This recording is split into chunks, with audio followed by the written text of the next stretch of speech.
नमस्कार प्यारे विद्यार्थियों। हम दादी माँ पाठ पढ़ रहे थे, तो पाठ को आगे बढ़ाते हैं, लेकिन आगे बढ़ाने से पहले पाठ में अब तक क्या हुआ इस पर ध्यान दिलाते हैं। दादी की मृत्यु के बाद जो पाठ के लेखक हैं शिव प्रसाद सिंह, वो अक्सर उदास रहने लगते हैं और उन्हें दादी माँ के जीवन से जुड़ी हुई जो घटनाएं हैं, जिनके वो स्वयं भी साक्षी थे, वो घटनाएं उन्हें अक्सर याद आया करती हैं। तो उन्हीं घटनाओं को पढ़ते हुए पाठ को आगे बढ़ाते हैं। तो एक बार दादी माँ संदूक के पास में हाथ जोड़कर खड़ी हुई थी। तब लेखक भी वहीं पर थे और लेखक उनसे कुछ पूछते हैं।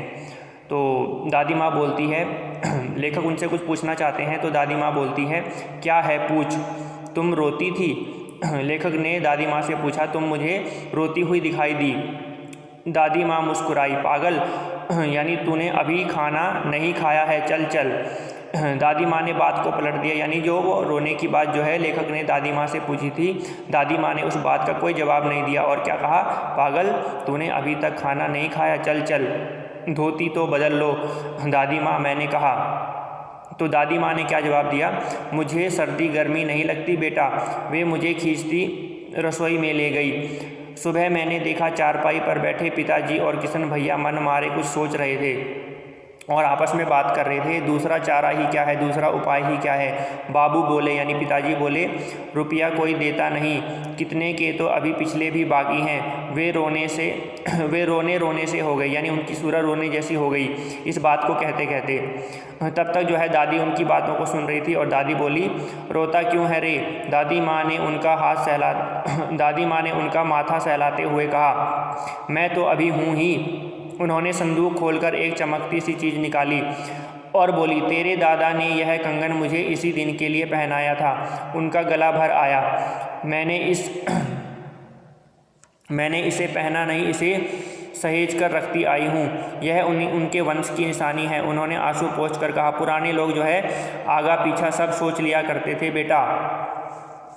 सचमुच मुझे दादी माँ साप भ्रष्ट देवी सी लगी, यानी साप भ्रष्ट देवी का मतलब है ऐसी देवी जिनको किसी साप के कारण या किसी सजा के कारण धरती पर आना पड़ा हो। धुंधली छाया विलीन हो गई। मैंने देखा दिन काफ़ी चढ़ाया है, यानी अब तक लेखक दादी माँ की यादों में खोए हुए थे। अब वास्तविक स्थिति में आते हैं, वास्तविक हालात में आ जाते हैं और क्या देखते हैं कि दिन काफ़ी चढ़ गया है और पास के लंबे खजूर के पेड़ से उड़कर एक कौवा अपनी घिनौनी काली पांखें फैलाकर मेरी खिड़की पर बैठ गया है।